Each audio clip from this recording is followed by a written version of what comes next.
We all love man's best friend. There are 78 million dogs in the U.S., and 4 in 10 of us own at least one furry friend. But it is possible nobody loves dogs more than Justin Silver, the host of a brand new reality show on CBS called Dogs in the City.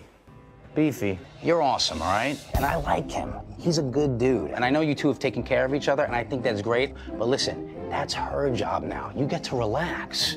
And you get to be the dog again. I think my brain is partly a human's brain, partly a dog's brain. So here's the deal, all right? I'm gonna cut a bottom line with you. You let her in.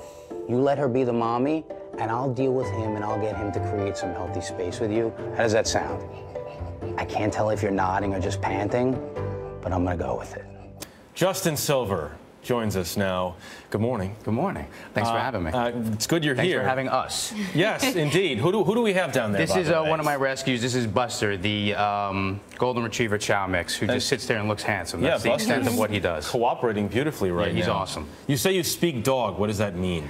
Dogs have a very complex language, the myriad of sounds that they make, their body language. So a lot of times when I'm training dogs, I'm really training people how to interpret their dog's body language. So a lot of times I view myself more as an interpreter than a dog trainer. So that's what I mean when I speak dog. I kind of just key in on what they're doing. I can understand what they're thinking in a way. And your show is all about solving people's problems with their dogs. Yeah. Do you think that ultimately the problem is usually the dog or the owner? I think that dogs are the barometer for the people that they live with, and a lot of times when we look at the dog's behavior, if we trace it back, it's always something that stems from the owner. Tell me what you do on this show, because, by the way, you come from an unusual background. You did stand-up comedy. Yeah. And then you say dogs found you. So how did that happen, and then now what are you doing? I started, I was doing personal training about 10 years. I was doing that for about 7 years, and that was a great way for me to understand just the way people tick. I realized that a lot of times in helping people get over their physical issues, you had to tackle the emotional part first. If someone was suffering from obesity, it wasn't so much about teaching them how to get on the treadmill, but kind of figuring out what was going on before that. So I was doing that during the day, and then at night I was doing stand-up comedy. I'd get home at 4 o'clock in the morning, feeling kind of empty. Nothing's on but those depressing animal commercials.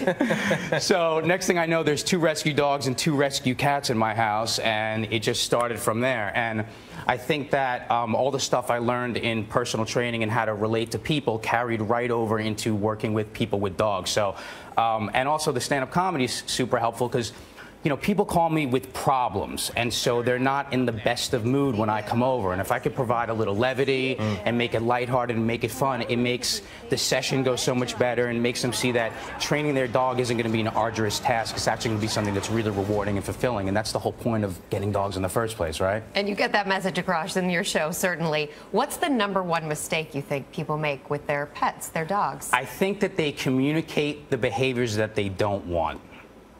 So they reinforce the negative as opposed to Yeah, I think so. Like, for example, something so simple in New York is the doorbell. What happens is the doorbell rings, the dog starts barking like crazy, and then what does the owner do?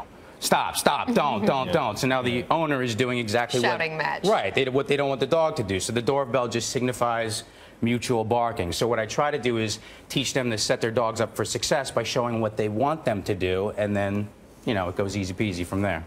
More complicated than you think, huh? Well, it can be. Some of the New York owners can be, and that's another thing we tackle on the show. It's like, yeah. You should be paid as a psychologist or a psychotherapist, I think, at times. You should be talking to my agent, sir.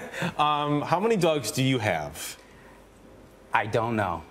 That's a good question. What does that mean? Well, like, for instance, Buster, his mom's been a client of mine for about 7 years, so he spends half his time with me, half his time with her. I have Chiquita and Pacino, who are my main 2 pit bulls that live with me, but my clients' dogs are constantly on a rotation coming in and out, and if you ask them who their dog's daddy is, they're going to say, well, it's mine and Justin's dog. Justin Silver. Yes. Thank you so much. Thanks. The show? Dogs in the City. Dogs in the City premieres Wednesday, May 30th, CBS, 8 Check it p.m. out. Justin Silver, thank you so much. Thank you so much. Thanks, buddy.